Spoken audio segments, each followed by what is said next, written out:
sofrimento. Tomar a nossa cruz está disposto a suportar o sofrimento que virão sobre as nossas vidas. Por quê? Porque vai vir sofrimento na vida daqueles que servem a Deus. Por que que vai vir sofrimento na vida daqueles que servem a Deus? Porque o inferno vai se levantar. E aqueles que dão brecha para o inimigo, o inimigo vai usar para querer nos atingir, para querer perseguir aqueles que estão fazendo a vontade de Deus. Então, servir a Deus é renúncia, servir a Deus é estar disposto a sofrimento.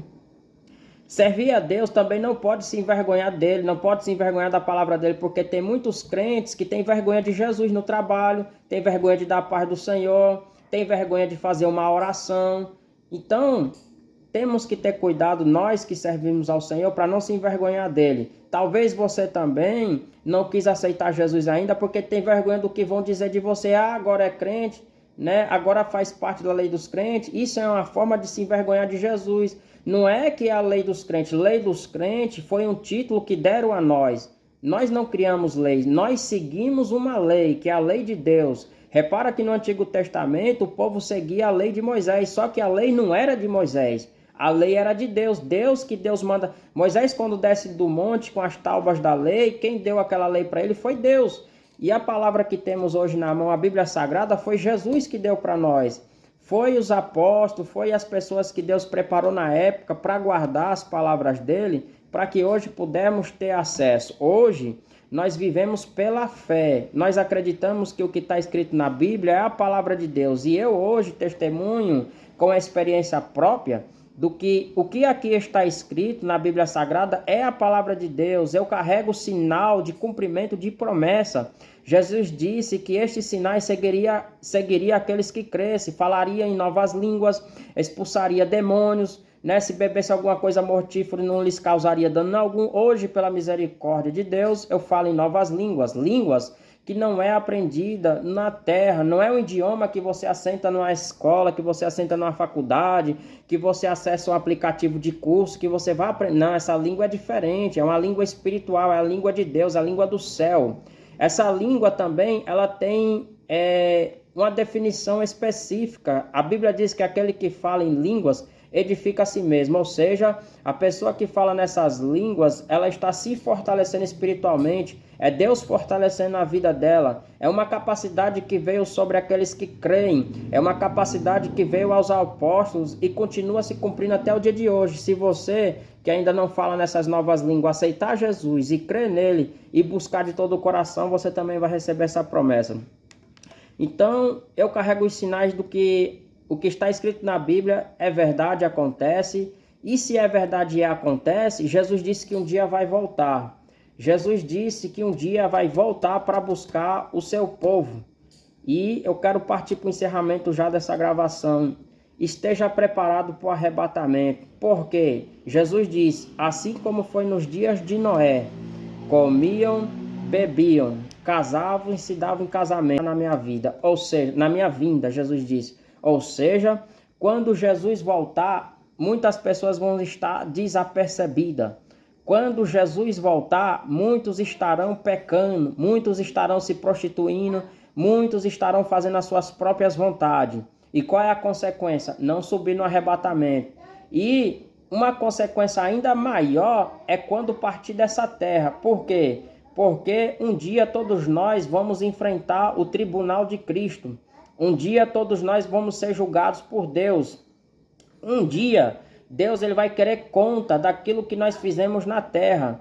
Ninguém pode estar enganado que vivendo na prática do pecado, fazendo coisas abomináveis a Deus, não vai haver agravo. Vai sim. Todos aqueles que hoje vivem na prática do pecado, todos aqueles que agem em conformidade às suas próprias vontades para o pecado, pode ter certeza que vai ter cobrança de Deus um dia. Hoje Deus está em silêncio. Por quê? Porque a porta da graça está aberta. Hoje, os profetas, hoje, a palavra de Deus está sendo pregada, como eu já disse, com velocidade, através das redes sociais, né, presencialmente. Hoje existem muitas igrejas abertas por todo o Brasil e por todo o mundo. Hoje a palavra de Deus está sendo pregada, mas as pessoas não querem dar ouvido. Mas as pessoas não querem acreditar. Só que vai haver cobrança de Deus. Vai haver um dia que Deus ele vai vir e vai cobrar as nossas obras. Se você não quiser vir até a Jesus, você não é obrigado. Ninguém é obrigado a servir a Deus. Ninguém é obrigado a deixar de fazer o que gosta. Mas para entrar no céu, não vai entrar de qualquer jeito. Deus deixou dois exemplos claros. Primeiro, tirando Adão do jardim do Éden porque pecou e Eva. Depois, antes, Deus, quando o Satanás, que era Lúcifer, era anjo de Deus, enquanto ele fazia o certo, enquanto ele vivia em santidade, ele estava com Deus no céu. No dia que ele resolveu pecar, Deus tirou ele do céu juntamente com todos aqueles que seguiram o conselho dele. Nisso a gente aprendemos que com Deus não vai morar o pecado. Não podemos estar enganados. Enquanto nós estamos com vida, com saúde, enquanto nós estamos com a porta da graça aberta, porque um dia vai se fechar. Aproveita para viver em santidade. Aproveita para fazer a vontade de Deus. Aproveita para servir a Deus verdadeiramente, porque haverá cobrança para aqueles que não quiserem abandonar o pecado. A Bíblia diz assim: o salário do pecado é a morte, mas o dom gratuito de Deus é a vida eterna. Então, o salário, a recompensa, o pecado, ele vai trazer a consequência da morte, não só a morte física, a morte espiritual. O que significa a morte espiritual? Sofrimento eterno. Haverá pessoas que vão para o céu e haverá pessoas que não vai poder ir para o céu, vai enfrentar o sofrimento eterno, o castigo eterno que é o inferno. A Bíblia diz que todos aqueles que não servem, todos aqueles que não fazem a vontade de Deus, todos aqueles que andam na contramão de Deus, o castigo é o inferno, o castigo é o lago de fogo no final de todos os tempos. Então eu encerro dizendo a você: pague o preço, ande na contramão das suas vontades, não queira fazer o que você quer, não queira viver da sua forma, porque só uma comparação bem rapidinho para você entender. Quando a gente está na nossa casa, a gente aceita que as pessoas entrem de todo jeito na nossa casa. Imagina a sua casa limpinha, cheirosinha. Você vai deixar o seu filho entrar? Repara que eu ia falar de pessoa estranha, mas vou falar aqui de pessoa próxima, o nosso próprio filho. Você deixa o seu filho que acabou de pisar na lama, depois de você ter varrido, deixado a tua casa bem limpinha, você vai deixar ele entrar na sua casa com os pés sujos para desfazer o trabalho que você fez? Ninguém vai aceitar, ninguém vai deixar. Nós não aceitamos pessoas estranhas na nossa casa, pessoas que a gente não conhece, porque a gente tem medo que possa nos fazer o mal.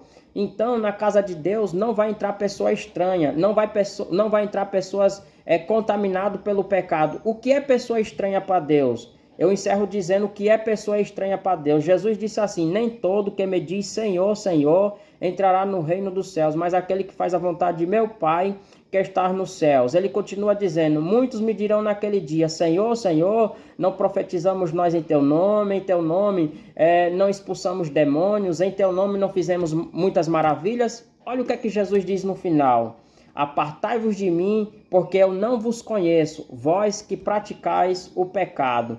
Então, quem Jesus não conhece, ele não vai deixar entrar no céu. Não é que Jesus não conhece em sentido de conhecer a pessoa. É porque para Deus, pessoas que vivem na prática do pecado são desconhecidos para Deus. Deus não tem relação com quem vive na prática do pecado. Estão apartados de Deus, porque a Bíblia diz que o pecado faz separação entre o homem e Deus. Então, Deus, ele conhece a gente através da obediência, através de uma vida santificada. Ah, mas eu tenho Deus no coração, Deus está comigo. É a nossa boca que diz, mas a Bíblia não age em conformidade à nossa palavra. A Bíblia, ela não sustenta que Deus está no nosso coração quando nós vivemos na prática do pecado. Então, Deus, ele está no coração de quem vive na obediência. Não se engane, se você vive na prática do pecado, você está longe de Deus. Se você vive na prática do pecado, se arrependa.